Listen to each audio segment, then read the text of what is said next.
आगे हम देखेंगे देश और दुनिया की खबरें। वित्त मंत्री श्रीमती निर्मला सीतारमण ने पेश किया 2024-25 का बजट। अमृतकाल में लंबी छलांग का संकल्प। मध्यम वर्ग को 8 साल बाद आयकर में राहत। महिलाओं युवाओं के लिए नई योजना। वित्त मंत्री ने आम बजट को 7 प्राथमिकताओं में बांटकर उन्हें सप्तऋषि बताया। कृषि क्षेत्र में नई तकनीकों को प्रोत्साहन के साथ बजट में हरित विकास पर जोर दिया। सबसे अधिक आवंटन रक्षा क्षेत्र के लिए और सबसे ज्यादा बढ़ोतरी रेलवे बजट में किया गया। जेंडर बजट कुल खर्च का 6.5%, यह अब तक का सबसे अधिक रहा है। उसी प्रकार विकास इंजन को गति देगा बुनियादी ढांचा। जीडीपी का 3.4% होगा खर्च। रक्षा क्षेत्र में 6.21 लाख करोड़ मिले, 27,000 करोड़ ज्यादा। गांवों में 2 करोड़ पक्के घर। मध्य वर्ग को भी आवास। 3 करोड़ पीएम आवास का लक्ष्य पूरा होने के करीब पहुंचा। वहीं पर मनरेगा का बजट 43% बढ़कर 86,000 करोड़, 10 साल में सबसे ज्यादा बढ़ोतरी। गांव के विकास के लिए 1.77 करोड़ की पेशी। नेक्स्ट आर्टिकल है इकोनॉमी बूस्टर। अध्यात्म से पर्यटन पर फोकस, सालाना 30% तक ग्रोथ संभव। पर्यटन विकास के लिए राज्यों को ब्याज मुक्त कर्ज। देश के पर्यटन उद्योग को बूस्ट देने की तैयारी शुरू हो चुकी है। इसमें आध्यात्मिक और द्रव्यीय पर्यटन पर ज्यादा फोकस रहेगा। केंद्र सरकार अयोध्या काशी में पुनर्निर्माण के बाद हुए विकास को आधार बनाकर आगे बढ़ रही है। वित्त मंत्री निर्मला सीतारमण ने कहा कि राज्य अपनी पर्यटन स्थलों का व्यापक विकास करेंगे।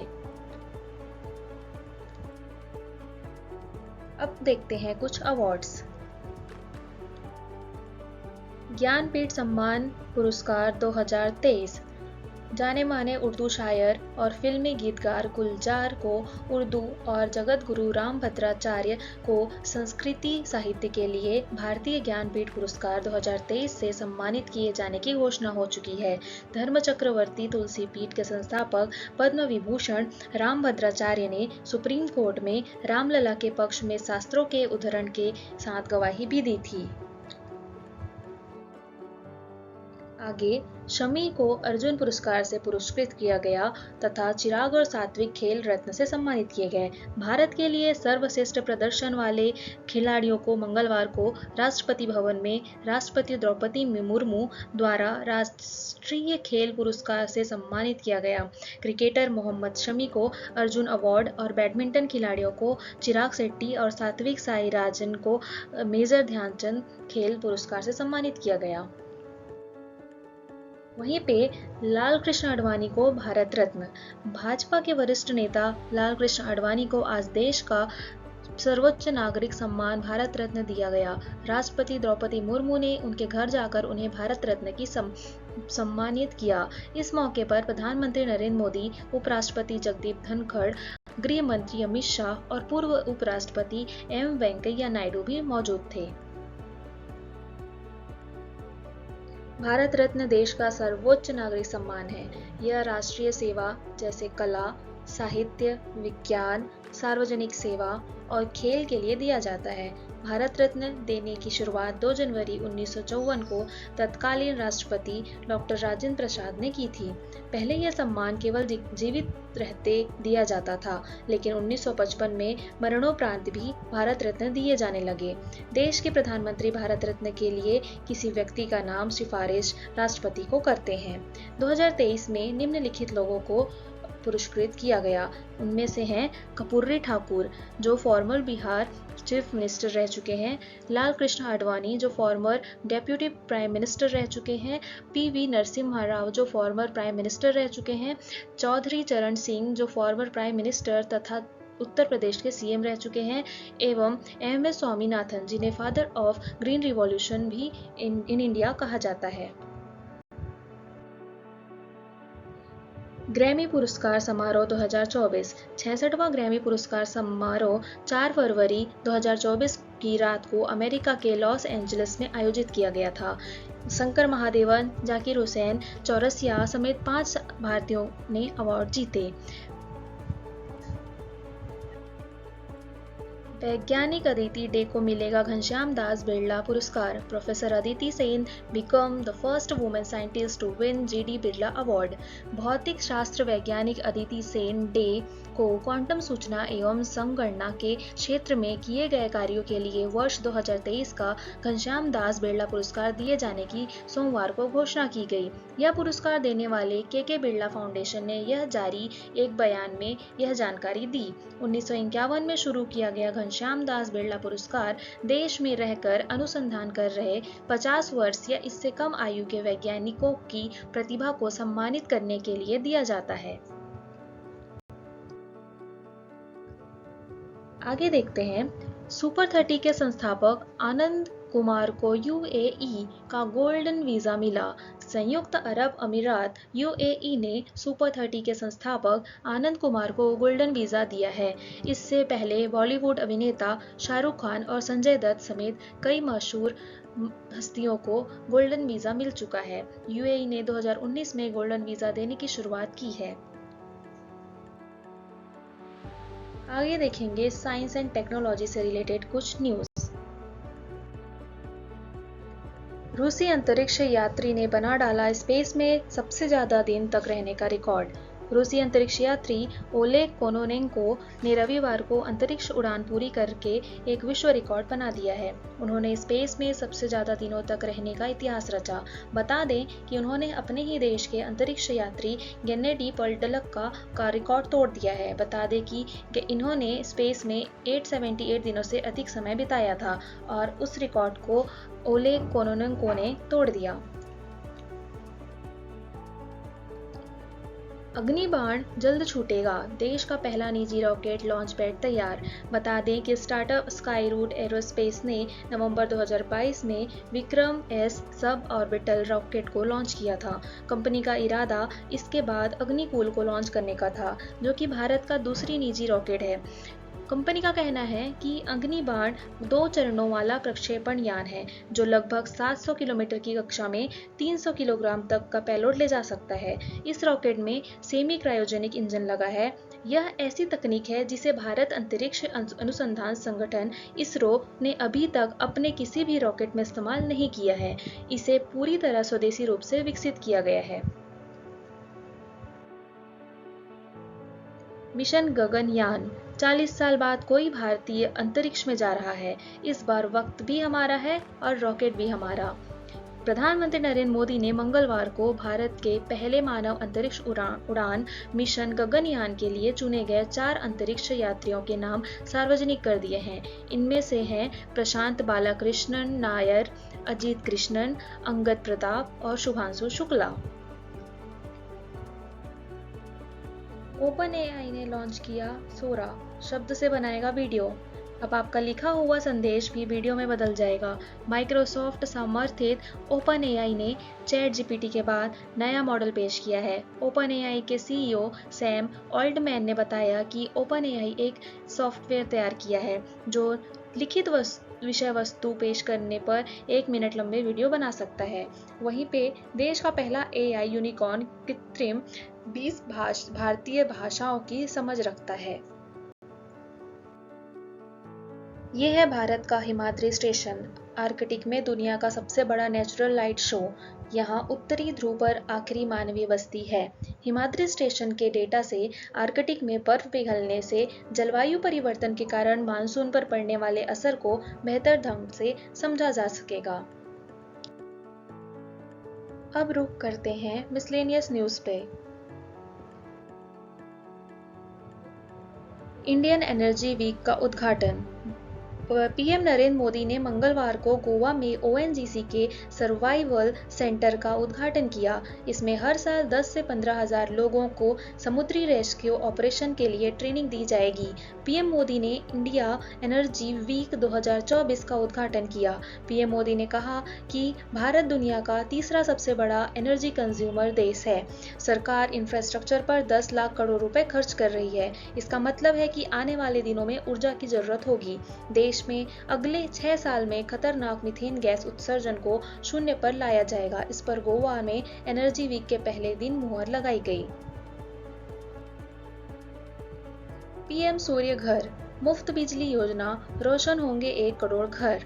नई दिल्ली, अंतरिम बजट में घरों पर सोलर पैनल लगाकर मुफ्त बिजली देने वाली योजना का नाम पीएम सूर्य घर मुफ्त बिजली योजना होगा। सौर ऊर्जा का सतत प्रगति को बढ़ावा देने वाली इस योजना की जानकारी प्रधानमंत्री मोदी ने मंगलवार को एक सोशल मीडिया के पोस्ट में दी, जिसमें 300 यूनिट फ्री बिजली मिलेगी।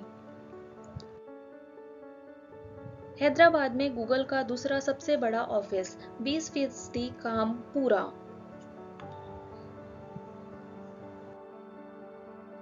आगे देखते हैं, समान नागरिक संहिता विधेयक पारित करने वाला देश का पहला राज्य बना उत्तराखंड।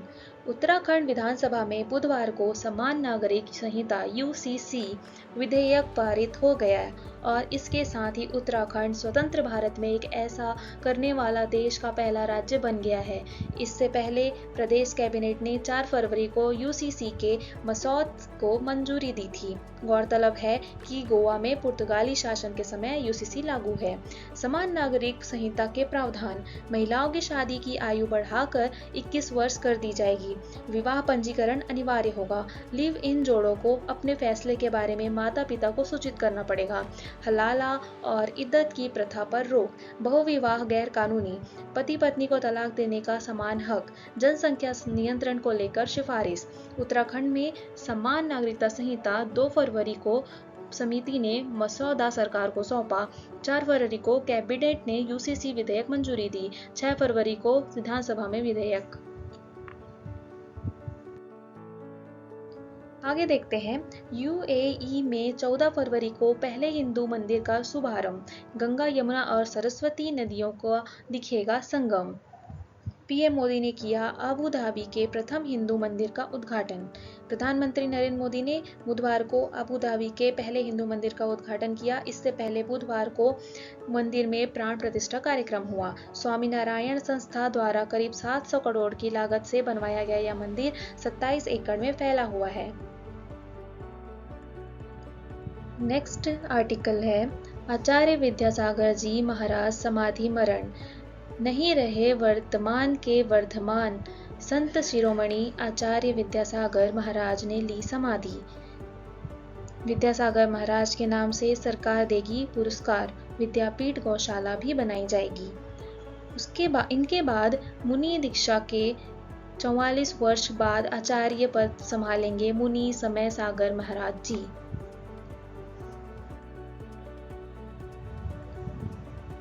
हिंदी मैथिली के प्रख्यात लेखिका पद्मश्री उषा किरण खान का निधन हो गया है। वहीं पे तेरे दर को छोड़ चले के गायक गजल गायक पंकज उधास का भी निधन हो गया है। डॉक्टर समीर शाह होंगे बीबीसी के अगले चेयरमैन। बीबीसी के पहले भारतीय मूल के चेयरमैन नियुक्त हुए डॉक्टर समीर शाह।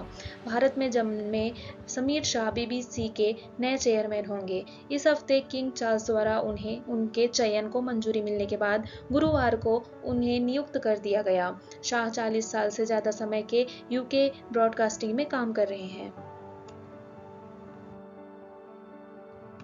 मुकेश अंबानी दुनिया के टॉप 10 अमीर, सर्गी ब्रिन को पछाड़ा। रिलायंस इंडस्ट्री के चेयरमैन और मैनेजिंग डायरेक्टर मुकेश अंबानी अब दुनिया भर के अरबपतियों की सूची में 10वें नंबर पर पहुंच गए हैं। एशिया के सबसे अमीर आदमी शख्स भी अंबानी ही है। समुद्र के बीचों बीच तैरता हुआ थीम पार्क बना रहा सऊदी अरब। लागत 41,000 करोड़ रुपए मात्र। दुनिया का पहला फ्लोटिंग थीम पार्क। इसमें 3 लग्जरी होटल, 11 रेस्तरां और रोलर कोस्टर भी शामिल हैं। आगे देखते हैं कुछ आंकड़े। कहां से लाते हैं कच्चा तेल? भारत पहले खाड़ी देशों से सबसे ज्यादा कच्चे तेल का आयात करता था, लेकिन अब रूस से सर्वाधिक कच्चे तेल का आयात होता है। वहीं दूसरे नंबर पर इराक से और तीसरे नंबर पर सऊदी अरब से। पर्यटन गंतव्य। वर्ष 2022 में हमारे देश में 200 करोड़ से ज्यादा लोग विभिन्न देश में गए। उनमें से सबसे ज्यादा लोगों ने गंतव्य संयुक्त अरब अमीरात में किया। यूएई के बाद सऊदी अरब तथा अमेरिका में किया। चावल निर्यात में अव्वल। भारत चावल निर्यात के मामले में अव्वल है और अकेले 40% से ज़्यादा चावल का निर्यात करता है।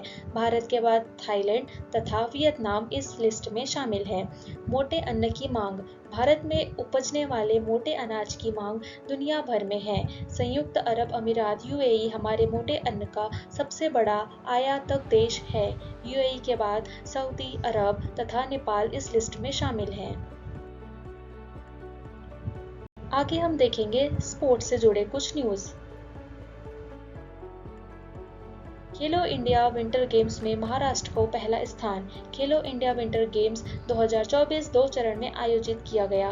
पहला चरण 2 से 6 फरवरी तक लेह लद्दाख में आयोजित किया गया था, जबकि दूसरा चरण 21 से 25 फरवरी तक गुलमर्ग, जम्मू और कश्मीर में आयोजित किया गया था। इंडियन आर्मी की टीम ने 10 स्वर्ण, 5 रजत और 6 कांस्य पदक के साथ KIWG 2024 का खिताब भी जीता। वहीं पे बुमराह ने तोड़ा कपिल देव का रिकॉर्ड। टेस्ट में सबसे तेज 150 विकेट लेने वाले भारतीय पेसर बने बुमराह। बाबर आजम बने सबसे तेज 10,000 T20 रन बनाने वाले क्रिकेटर। गेल व कोहली को भी पछाड़ा। पाकिस्तान के पूर्व कप्तान बाबर आजम सबसे तेज 10,000 T20 रन बनाने वाले क्रिकेटर बन गए हैं। Asian cup 2024 hosted by Qatar. Qatar ने जीता एशियाई कप खिताब। कतर ने अकरम अफीफ की पेनल्टी पर की गई हैट्रिक की बदौलत शनिवार को यहां जॉर्डन को 3-1 से हराकर लगातार एशियाई कप खिताब अपनी झोली में डाला। दूसरी ओर भारत फीफा रैंकिंग में 15 स्थान खिसककर 117वें स्थान पर। भारतीय फुटबॉल टीम FCC एशियाई कप में निराशाजनक प्रदर्शन के कारण बृहस्पतिवार को फीफा रैंकिंग में 15 पायदान खिसककर 117वें स्थान पर पहुंच गई, जो साल में उनकी सबसे खराब रैंकिंग रही। Badminton Asia championship. भारत में खाते में आया अनमोल स्वर्ण। हरियाणा के फरीदाबाद की 17 साल की अनमोल खरब ने अपना शानदार प्रदर्शन जारी रखा, जिससे भारतीय महिलाओं ने रविवार को यहां बैडमिंटन एशिया टीम में चैंपियनशिप के रोमांचक फाइनल में थाईलैंड को 3-2 से पराजित करके इस प्रतियोगिता में अपना पहला स्वर्ण पदक। टर्किश महिला कप रचा इतिहास। बेटियों ने पहली बार यूरोपियन टीम को हराया। भारतीय महिला फुटबॉल टीम ने इतिहास रच दिया। महिला टीम ने पहली बार किसी यूरोपियन फुटबॉल टीम को शिकस्त दी। पैरा बैडमिंटन विश्व चैंपियनशिप 2024। सुहास, प्रमोद और कृष्णा बने विश्व चैंपियन। तीनों भारतीय खिलाड़ियों ने पैरा बैडमिंटन विश्व चैंपियनशिप में जीते स्वर्ण पदक। अब देखते हैं कुछ क्वेश्चन। देश में UCC पारित करने वाला पहला राज्य कौन बना? लाल कृष्ण आडवाणी जी को 2024 में कौन से सम्मान से सम्मानित किया गया? PM सूर्य घर योजना किससे संबंधित है? भारत में सर्वाधिक कच्चा तेल कहां से आयात किया जाता है? इंडिया एनर्जी वीक का उद्घाटन कहां तथा किसके द्वारा किया गया? गगनयान में चुने गए 4 अंतरिक्ष यात्रियों के नाम बताइए। Thank you.